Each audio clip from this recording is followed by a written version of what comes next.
eu sou a Monalisa Perrone e esse é o Item Mais da CNN.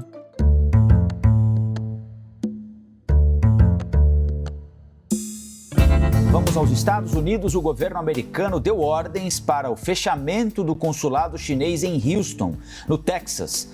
O Departamento de Estado alega que a ordem é para proteger a propriedade intelectual e informações privadas americanas. Gente, mais um capítulo na novela entre Estados Unidos e China que nós temos acompanhado aqui no podcast. Nos últimos dias, a gente viu primeiro, na semana passada, os Estados Unidos ordenarem o fechamento do consulado chinês na cidade de Houston, no Texas. Tudo começou quando a polícia e os bombeiros de Houston, no Texas, atenderam um chamado de um foco de fumaça no centro da cidade. Chegando lá, eles viram que a fumaça vinha de um fogo no pátio do consulado chinês. Vídeos que foram feitos por pessoas de prédios em volta mostram o que pareciam ser funcionários do consulado chinês com tonéis com fogo e colocando documentos ali dentro. É claro que o Departamento de Estado americano foi informado e decidiu ordenar o fechamento do consulado em Houston, que funciona desde 1979 lá. O gigante asiático não gostou nada disso, disse que isso foi uma ação política contra o governo chinês e que viola um acordo que foi feito entre os dois países, um acordo de diplomacia. E aí, a resposta veio nessa segunda-feira. A China ordenou o fechamento do consulado americano na cidade de Chengdu, no sudoeste do território chinês. Esse fechamento, determinado pela China, ocorre como retaliação aos Estados Unidos, que na semana passada ordenou o fechamento do consulado chinês em Houston, no Texas. O país norte-americano alega que os chineses estavam praticando espionagem usando instalações diplomáticas. Ontem, o governo norte-americano acusou 2 chineses de tentarem roubar informações sobre vacinas contra o novo coronavírus aqui nos Estados Unidos. Essa relação entre os dois países, as duas maiores potências do mundo, que vem sendo prejudicada aí nos últimos anos, desde que Donald Trump assumiu o poder, assume aí uma nova página.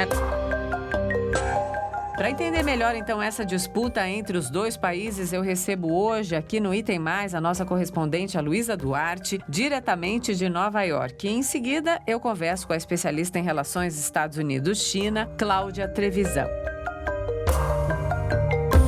Luísa, quero te perguntar primeiro, antes da gente ir ao assunto, por quanto tempo você morou na Ásia? Essa é uma curiosidade minha. Monalisa, eu morei 6 anos em Hong Kong. Trabalhei como correspondente lá. Como é que foi se adaptar? A chegada é difícil, é um grande choque cultural. Foi uma grande experiência descobrir o outro lado do planeta. Exatamente essa sensação que eu tive. É um outro lado do planeta e Hong Kong ainda mais especialmente um outro lado, porque está perto de uma outra realidade tão diferente da nossa, né? E com uma tônica tão capitalista, enfim. Vamos lá, Luísa. A gente viu nos últimos dias, Estados Unidos e China fechando consulados em seus territórios. Conta pra gente exatamente o que aconteceu e o que significa essa ação nesse longo conflito entre, eu posso dizer, duas grandes potências, as maiores potências econômicas do mundo. Para quem acha que isso é papo de nerd, explica por que não é. Monalisa, a China e os Estados Unidos estão em uma disputa comercial, tecnológica, política, já há mais de 2 anos. Isso vem crescendo, na verdade, desde que a ascensão da China se consolida, A China já caminha para ultrapassar os Estados Unidos como a maior potência do mundo e lidera em diferentes áreas, teve uma ascensão econômica muito expressiva na última década e remodelou todos os setores da economia no mundo, Pela quantidade de pessoas que a China envolve. Então, as compras e a demanda e a produção chinesa interferem em tudo. Então, China e Estados Unidos estão nessa tensão já há mais de 2 anos, em diferentes aspectos.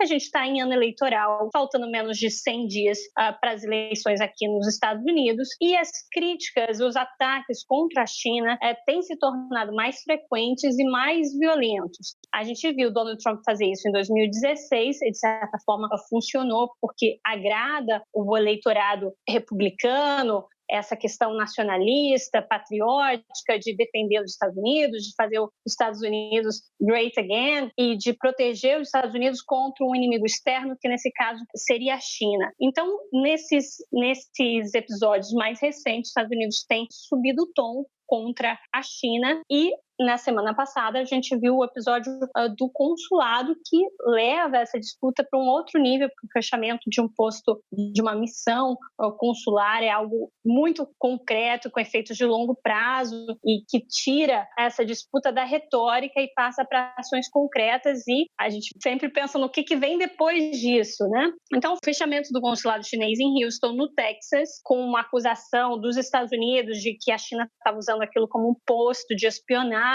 para roubo de propriedade intelectual e depois a prisão de chineses que estavam aqui como pesquisadores e que foram acusados também de serem parte do exército chinês, de terem envolvimento com os militares na China, de terem mentido no visto. Então, toda uma disputa entre os dois. A China respondeu na mesma moeda com o fechamento do consulado americano em Chengdu, tentando não escalar essa disputa, mas respondendo imediatamente, né, e nas mesmas condições. Quando a gente fala desses episódios que você pontua bem, mais ou menos 2 anos aí de um acirramento dessa crise, né? A gente tem então um tripé. Dá para dizer que essa é uma crise política, real e econômica, especialmente por causa da questão do 5G?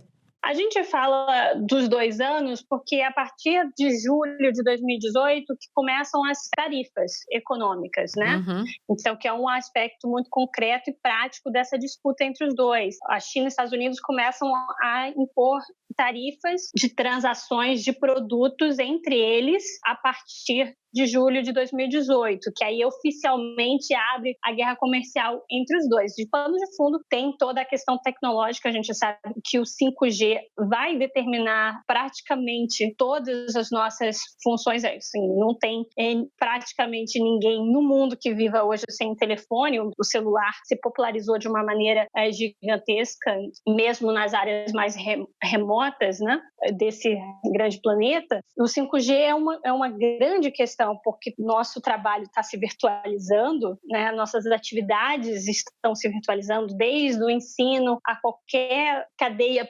produtiva passa pelo 5G. A gente ficou um pouco atrás nessa disputa. Eu estive na sede da Huawei em Shenzhen há exatamente 1 ano. É gigante, como é uma das joias da coroa a chinesa, é a grande empresa deles. Naquela época, a Huawei tinha mais de 80 contratos de implantação do 5G no mundo e a Huawei virou hoje a empresa a ser combatida, a Google chinesa a ser combatida para tentar frear essa hegemonia chinesa, essa participação chinesa em tantos países, né? Essa entrada dos chineses estratégica numa questão tão crucial como a tecnologia do 5G, que perpassa tantos setores, e os Estados Unidos estão nessa cruzada para tentar impedir os países aliados de montarem a rede 5G com equipamento e com tecnologia chinesa, sob a suspeita de interferência, de roubo de dados, de espionagem chinesa, além da questão geopolítica, uma questão mais prática de proteção de dados.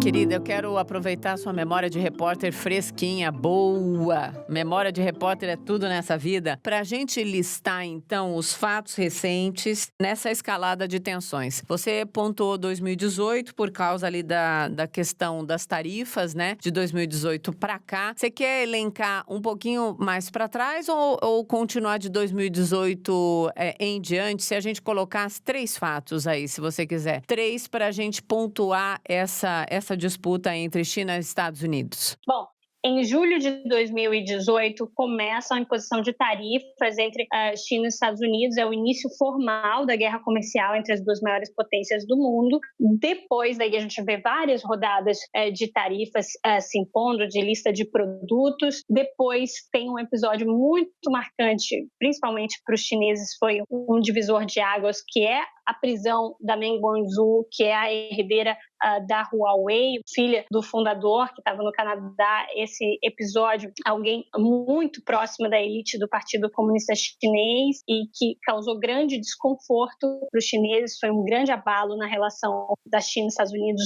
e Canadá, de quebra. Depois, pulando várias etapas, fazendo uma versão muito curta dessa disputa, porque foram várias e várias trocas de farpas e episódios que marcam esse relacionamento conturbado entre China e Estados Unidos. Em janeiro, Donald Trump assinou o primeiro acordo comercial, fase 1 do acordo comercial China e Estados Unidos. Ele disse já recentemente que não vai se reunir, que nem pensa em negociar a fase 2 desse acordo, então se afastando cada vez mais da China, mostrando que não tem nenhuma perspectiva de um acerto no curto prazo entre esse acirramento das questões. E agora o episódio do consulado marca uma outra fase, né, que é uma fase muito concreta de fechamento de postos, algo que não acontecia, que é o fechamento do consulado chinês em Houston, no Texas, e a retaliação chinesa imediata com o fechamento do consulado americano em Chengdu, um consulado que estava lá desde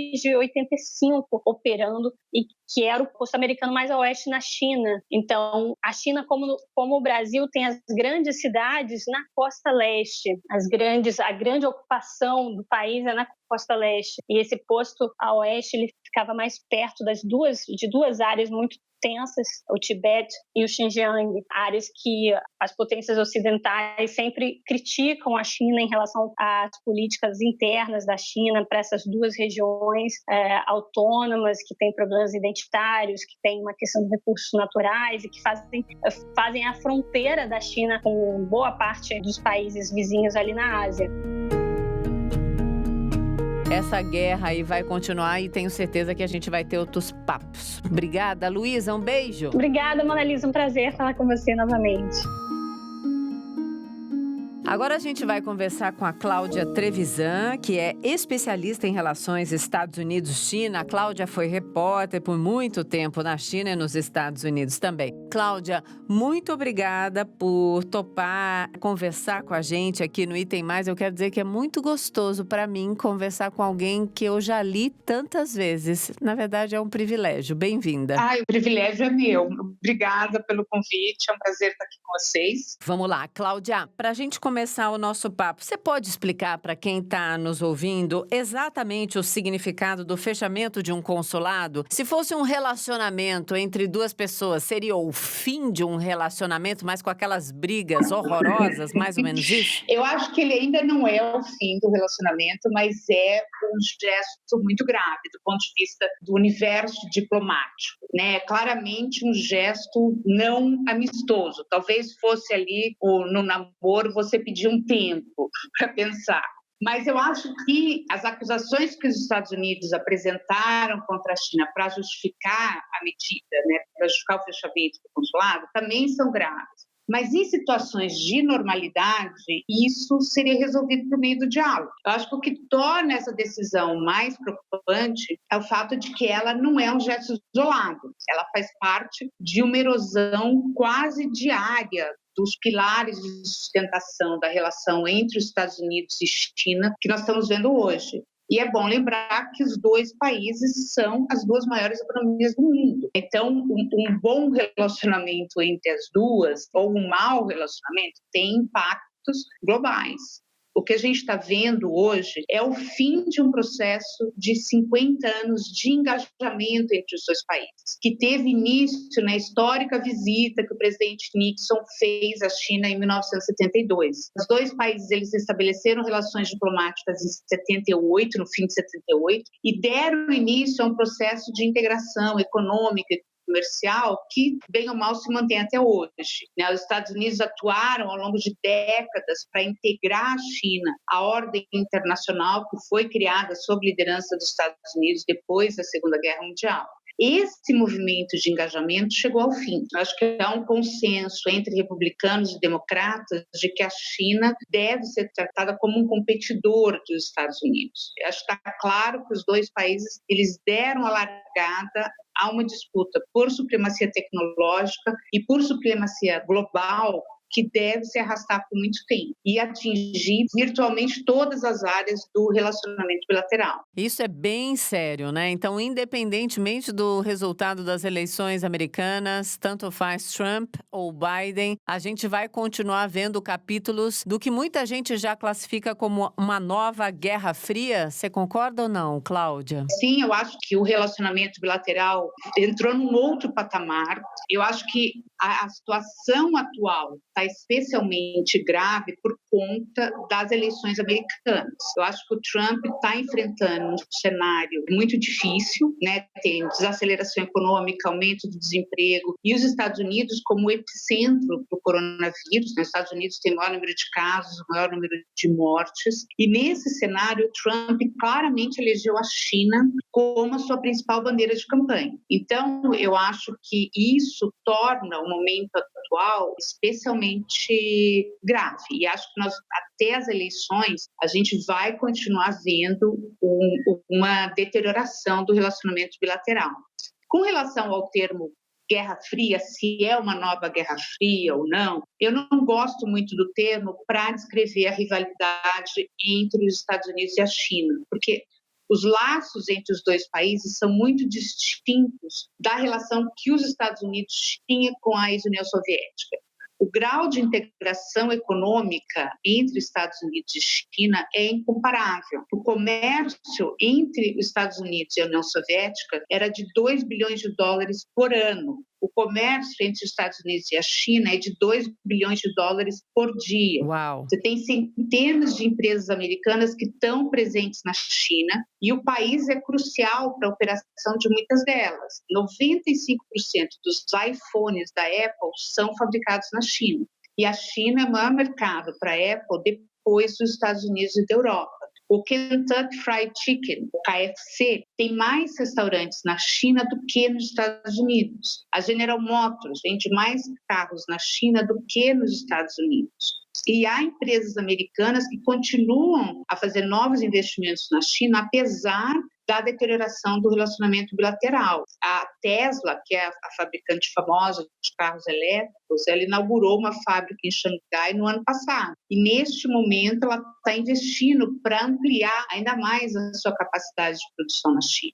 Acho que é bom lembrar que a China está prestes a se tornar o maior mercado consumidor do mundo. E as empresas americanas querem estar presentes no país. Essa questão toda, quando a gente faz a lembrança ou pontua a questão comercial de fato, né? Então, o comércio entre os Estados Unidos e a União Soviética, vamos dizer assim, você pontuou bem, era lá na época de 2 bi por ano. Sim. Estados Unidos e China, 2 bilhões de dólares por dia. Isso revela bem por que nós não estamos falando de um fim de relacionamento, né? Isso está muito claro.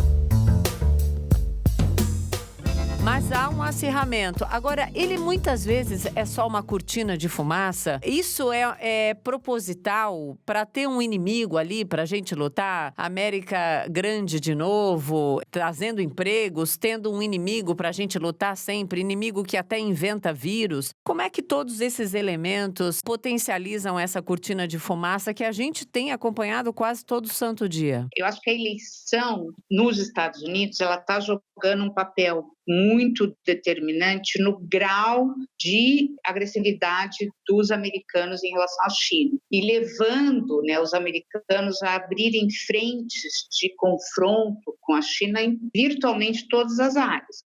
Na área diplomática, na área comercial, na área econômica, em espionagem, até os estudantes, né, chineses. Os estudantes chineses, eles são o maior número de estudantes estrangeiros nos Estados Unidos, de longe. Cada ano há 350 mil chineses matriculados em escolas e universidades americanas. E eles desempenham um papel crucial no financiamento de muitas delas. E o Trump recentemente ameaçou cortar de estudantes estrangeiros, que atingiria em cheio os estudantes chineses. Mas eu acho que, além da questão da eleição, acho que há elementos estruturais aí nessa disputa, que vão fazer com que ela seja uma disputa de longo prazo. E eu acho que o principal elemento é a questão tecnológica.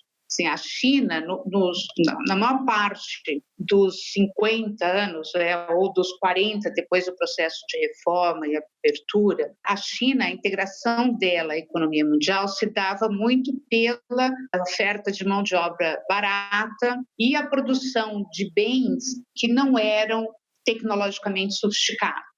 A China ela tinha uma relação de complementariedade com a economia americana. A China fornecia bens de consumo baratos, bens de capital para as indústrias americanas, mas a produção do coração da tecnologia, ela estava nos Estados Unidos. E o que nós vimos na última década, principalmente, foi uma emergência da China na área tecnológica. E a China passando a dominar um número cada vez maior de setores que são tecnologicamente sofisticados. E acho que o maior símbolo disso é o 5G. Sem dúvida. Que é essa nova geração de telefonia celular que vai revolucionar a maneira como a gente trabalha, como a gente se comunica, como a gente vive dentro das nossas casas. Ele vai dar impulso à internet das coisas e permitir carro autônomo, cirurgia à distância, a gente entrar na casa e ter todos os nossos equipamentos conectados. E acho que essa emergência da China como uma potência tecnológica, apesar da China ter várias vulnerabilidades ainda, mas ela tem avançado em várias áreas, eu acho que esse é o fator que está por trás da disputa entre os dois países. Eu acho que é uma disputa por supremacia tecnológica. E, consequentemente, por bilhões, trilhões de dólares, porque, afinal de contas, estamos falando de um tempo, um mundo moderno e um mundo moderno mais recluso, exatamente por causa do coronavírus e de tudo que ele mudou na vida da gente. Não consigo imaginar a rotina de antes, as pessoas enchendo o ambiente, uma redação, no nosso caso, jornalistas, ou num show, mesmo quando chegar a vacina. Eu acho que vai demorar um bom tempo para a gente voltar a viver daquela maneira, se é que a gente vai. E, claro, a tecnologia pode encurtar distâncias e ajudar na produtividade que todos nós temos que entregar. Provavelmente vai ser algo nessa linha. Amei falar com você, muito bom. Venha mais vezes conversar comigo. É muito, muito legal falar com alguém que a gente admira, eu admiro e que tem o conhecimento para passar. Imagina o pessoal que está nos ouvindo querendo entender disso, falando, é complicado. Não, não é. E você, Cláudia, conseguiu deixar de uma maneira simples e correta uma discussão que é tão urgente. Obrigada, tá? Super obrigada a você. Adorei também. E até a próxima. Isso! Já aceitou. Até a próxima. Um beijo. Obrigada. Obrigada. Tchau. É isso, então. Quero convidar você que quiser, então, se aprofundar mais aí sobre o papel da disputa China-Estados Unidos nas eleições americanas. Você também pode ouvir o podcast dele, maravilhoso, incrível, tudo de bom, HD externo dos meus sonhos. Lorival Santana. Tá lá, tudo explicadinho no podcast América Decide. Então é isso, amanhã a gente se vê. Não, amanhã a gente se ouve. E ouve os colegas de firma também para prestigiar. Até!